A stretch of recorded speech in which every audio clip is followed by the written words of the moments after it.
From KVUE News in Austin, you're watching Texas This Week with Ashley Goodo. Good Sunday morning. A federal judge overturned Governor Greg Abbott's mask ban for schools. That's where we'll start with the 3 things you need to know in Texas politics.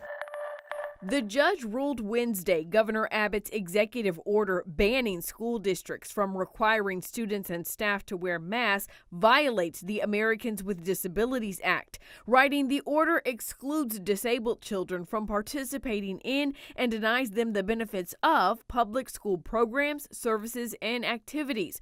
The ruling stops Attorney General Ken Paxton from enforcing the order.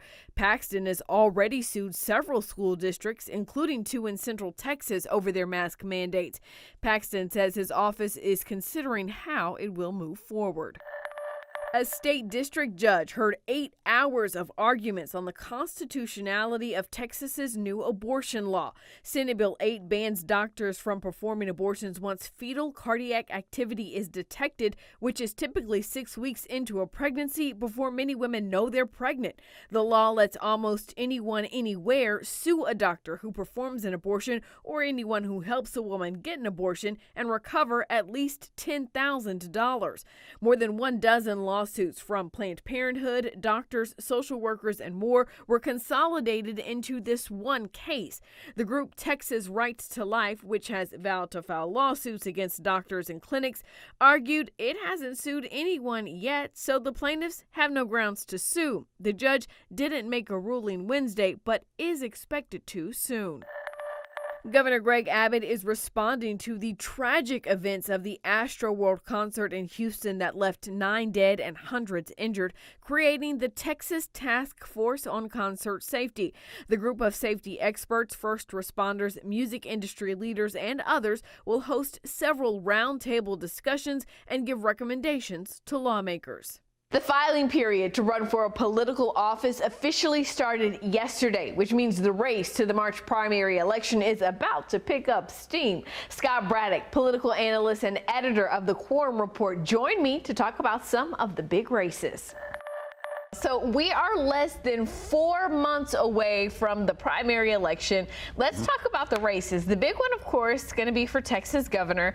And as of right now, as we are recording this interview, we are still waiting for a well-known Democrat to announce in the race. Well, and it's interesting, the well-known Democrat is one who has universal name ID. You don't even have to say the guy's entire name, just Beto, and everybody would know who you're talking about, not just in Texas, but around the country. And it's really sort of frozen the Democratic field, and that happens up and down the ballot, not just for governor, but from for some other races as well. Some Democrats who might want to throw their hat in the ring for other offices might be waiting to see what's going to happen with former Congressman O'Rourke, but as of now hasn't announced. We keep hearing of an announcement being imminent, but we'll see. This is very frustrating to a lot of Democrats I talk to all across the state who feel like somebody should have been running already, but I went back and checked the history on announcements over the last decade or so. It really is right about this time of year that those announcements generally happen. He took some liberal stances when he was running for president. In fact, whether or not he's running against Greg Abbott is already clearly running against Beto O'Rourke. His campaign is putting out ads, and they're using his own words sort of against him. Do you think that's going to matter to voters in Texas come next November? It matters. I'm just not sure it matters in the way that folks might think. So one of the things that the governor has focused on in his campaign, like you say, sort of already against Congressman O'Rourke, is his stance on guns. When he was running for U.S. Senate, he had more of a moderate stance on that. When he ran for president, it became more to the left, and he talked about buyback programs that would be mandatory for certain weapons. And he said, remember, hell yes, we will take your AR-15, your AK-47, and all that. And of course, you're going to hear that from the Abbott campaign. They'll probably play that clip something about 10 million times. I'm only slightly exaggerating. But look, I think Republicans in this state have done a couple of things that will sort of neutralize that for a lot of voters who are important to them in holding on to certain offices in the 2020 election, primarily suburban women who were very turned off by certain things from Democrats in 2020, including the idea that Democrats might want to defund police. Of course, Democrats will say that they didn't really want to do that, but that was the message that Republicans were really hitting Democrats with. a lot of those same folks would think that open carry and constitutional carry, something they don't really like. Something like the new abortion law in Texas. That's something that a lot of even Republican women not thrilled with. So some of those same voters who Republicans relied on before, they may have maybe not necessarily swung them toward the Democrats, but it might have at least neutralized the kind of issues that Republicans and Greg Abbott would hit veto on. On the Republican ticket, Governor Greg Abbott is facing a handful of challengers, but he is expected to win this primary, right? Sure.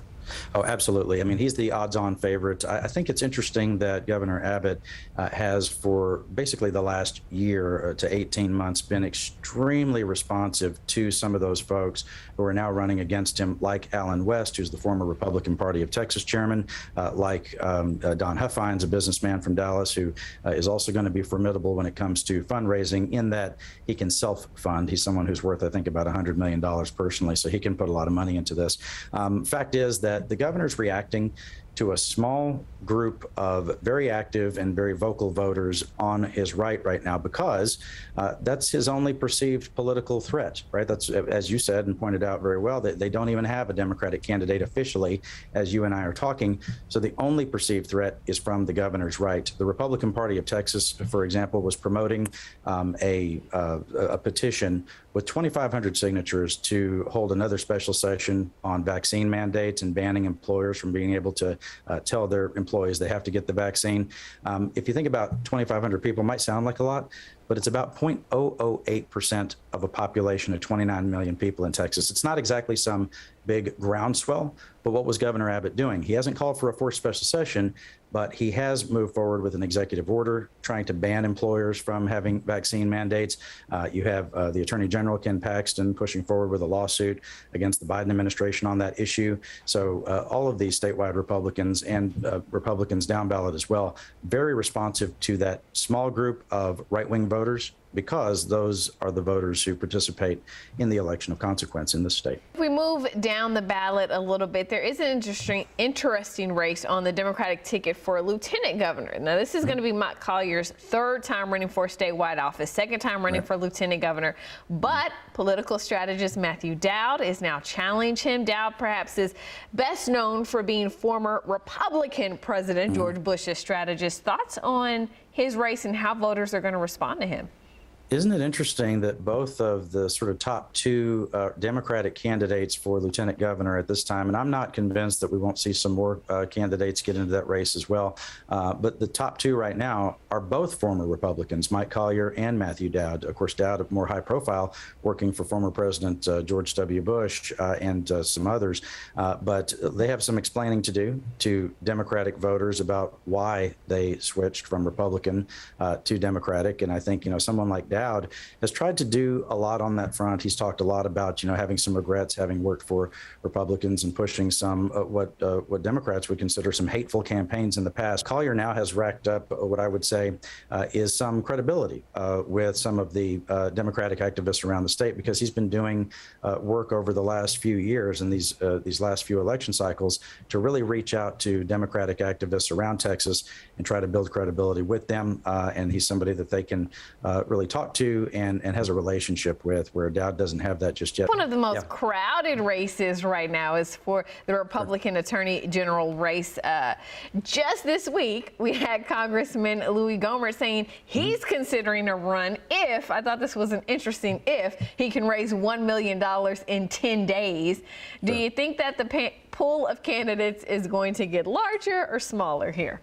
There's a potential that it could stay about the same size. We had reported at quorumreport.com this week that State Representative Matt Krause, who's another, I would say, a hardline conservative from Tarrant County, is thinking about getting out of the Attorney General's race, which he has been an announced candidate, and he may run for Tarrant County District Attorney instead. So we might trade out Matt Krause with Louis Gohmert. Look, Gohmert's very interesting in that I think he can do something that some of these other candidates can't do. We have George P. Bush, the land commissioner, who's running. We have Eva Guzman, who is the former Supreme Court justice, running, and of course Ken Paxton himself. And those other candidates, I think, aren't in that. No one would describe them as hard right candidates the way you would describe Matt Krause or Louis Gohmert. Gohmert, right out of the gate, in a radio interview this past week, was on the attack against Ken Paxton for all of his legal issues. Gohmert was bringing up, the allegations about Paxton having a mistress and having done favors for a shady developer in Austin and all of that. And he does it in a way where he can't be accused by any Republicans as being some liberal plant, right? There's no liberal deep state with Louis Gohmert. And so I think this could get really interesting really fast, but we'll wait and see just how much money he's able to raise.